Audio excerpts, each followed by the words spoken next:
სალამი ყველას. გვიახლოვდება 4 ოქტომბერი, დღე რომელიც ბიძინა ივანიშვილის რუსული ოცნების გადაწყვეტილებით და გეგმით უნდა გამხდარიყო რუსული სპეცოპერაციის ჩატარების შედეგად ამ უკანონო ბანდიტური ხელისუფლების დაკანონების და მათი სანქციებისგან განთავისუფლების დღე და დღე რომელიც ჩვენი გეგმით უნდა გახდეს საქართველოს გამარჯვების და ამ ბოროტებისგან, რასაც რუსული ოცნება ქვია, განთავისუფლების დღე. ეს იდეა, რომ 4 ოქტომბერი გადავაქციოთ ამ ხელისუფლების, უკანონო ხელისუფლების დამხობის, რუსული ოცნების მშვიდობიანი დამხობის დღედ, თავიდან ეკუთვნოდა პაატა ბურჭულაძეს. ამ იდეას ძალიან ცოტა მიმდევარი ყავდა დასაწყისში, საზოგადოების საკმაოდ დიდი ნაწილი სკეპტიკურად შეხვდა მას, მაგრამ ძალიან მოკლე დროში იდეა გახდა ძალიან პოპულარული, ასე ვთქვათ, ფართო მასებში და ამაში უზარმაზარი წვლილი მიუძღვის ლევან ხაბეიშვილს, რომელმაც თავისი უბრალოებით, აბსოლუტური უპრეტენზიობით, სრული არნახული თავმდაბლობით და ძალიან გასაგები უბრალო ენით მოახერხა ჩვენი ხალხის დარწმუნება იმაში, რომ ხალხს აქვს ყველაზე დიდი ძალა, რომ ყოველგვარი პარტიული ლიდერშიპის გარეშე თვითონ ხალხს შეუძლია გადაწყვიტოს თავისი ბედი, შეუძლია პასუხი მოთხოვოს იმ ძალას, რომელიც არ ასრულებს ხალხის ნებას. ეს მისია ლევან ხაბეიშვილმა არაჩვეულებრივად შეასრულა. ამიტომ დაგაგვიანდათ სუსელებო და ზოგადად ქოცბანდა ყველა წარმომადგენელო, ვინც დღეს ამ ქოცბანდას წარმოადგენს, ძალიან დაგაგვიანდათ, არაფერს ხაბეს დაპატიმრება არ შეცვლის, იმიტომ რომ ხალხს აღარ აქვს უიმედო განწყობა, მას დაუბრუნდა რწმენა, მას დაუბრუნდა იმედი და რაც მთავარია, მან დაიჯერა, რომ ამ ყველაფრის შეცვლა შესაძლებელია ხალხისვე ძალით და ეს ყველაფერი შეიცვლება.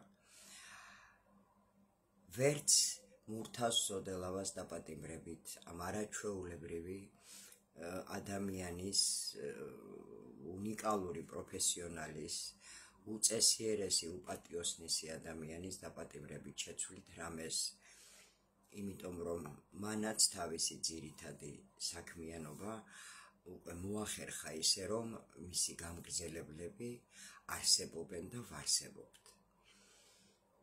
პაატა ბურჭულაძეც რომ დაიჭიროთ, ვერც ამით შეცვლით რამეს, იმიტომ რომ ეს იდეა უკვე აღარ ეკუთვნის მხოლოდ პაატა ბურჭულაძეს და ეს იდეა გახდა ჩვენი ყველასი. მაინც არ ოყდებით და ამჯერად კიდევ ახალი სისულელე გამოაგორეთ, უკვე აღარც ვიცი გავიცინო თუ გაუბრაზდე ამაზე. აჩუ ახალაიაზე, რომელიც დაუსაბუთებელი ბრალდებებით, რომელმაც 9 წელზე მეტი გაატარა ციხეში, ამჯერად ახალი ბრალდება მოუგონეთ, ის არ გეყოთ აივანზე რომ გლები ყავდა და ამ გლებს ხალხს აჭმევინებდა, ეს ეთყობა დაგიძველდათ და ახლა მოუგონეთ ბრალდება, რომ ცოლის ბინაში, ანინა დარეიშვილის ბინაში ინახავს თურმე ასაფეთქებელს, ნივთიერებას, აქვს რაღაცა ფანტასმაგორიული რაღაცა კავშირები, მათ შორის ისეთ ადამიანთან, რომელიც მისი მტერია თურმე, ასე მასთანაც თურმე კავშირი აქვს და რაღაცა პარლამენტის რუკები და ასე შემდეგ. მართლა აღარ ვიცი ამაზე უკვე გავიცინო თუ გავბრაზდე, მაგრამ რომ იცოდეთ, ასეთი სისულელეებით ხალხში აგრესია მატულობს და ეს არ არის თქვენთვის კარგი, იმიტომ რომ 4 ოქტომბერს თქვენ ვერანაირი და ვერავის დაპატიმრებით მეც რო დამიჭიროთ, პატაბურჭულადაც რო დაიჭიროთ, ყველა რო დაიჭიროთ, ვისაც ახლა აქტიურად სოციალურ ქსელში თუ ტელეეკრანებზე ვხედავთ, ამით ვერაფერს ვერ შეცვლით. ტალღა აზვირთებულია და ეს ტალღა გახლავთ ქართველი ხალხი.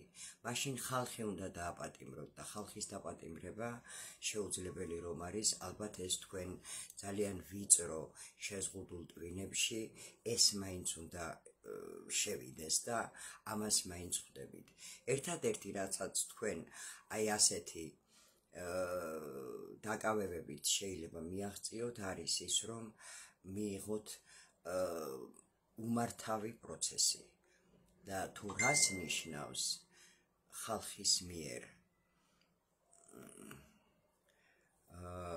წარმოებული პროცესის უმართავობა, მე მგონი ეს თქვენ ჩვენზე ნაკლებად არ უნდა გესმოდეთ და ეგებ დაფიქრდეთ.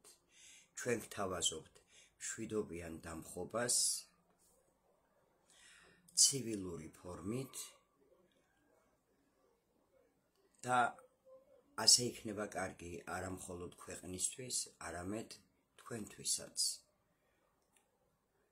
პროცესი არ შეჩერდება, ვერ შეჩერდება, ვეღარ შეჩერდება, არც ერთი ჩვენგანი უკან დახევას არ აპირებს და 4 დეკემბერი აუცილებლად გახდება თქვენგან, თქვენი ბოროტებისგან ქოცებო განთავისუფლების დღე, საქართველოს განთავისუფლების დღე.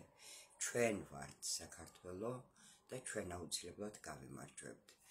გელოდებით ყველას 4 ოქტომბერს 4 საათზე პარლამენტთან, აი საქართველოს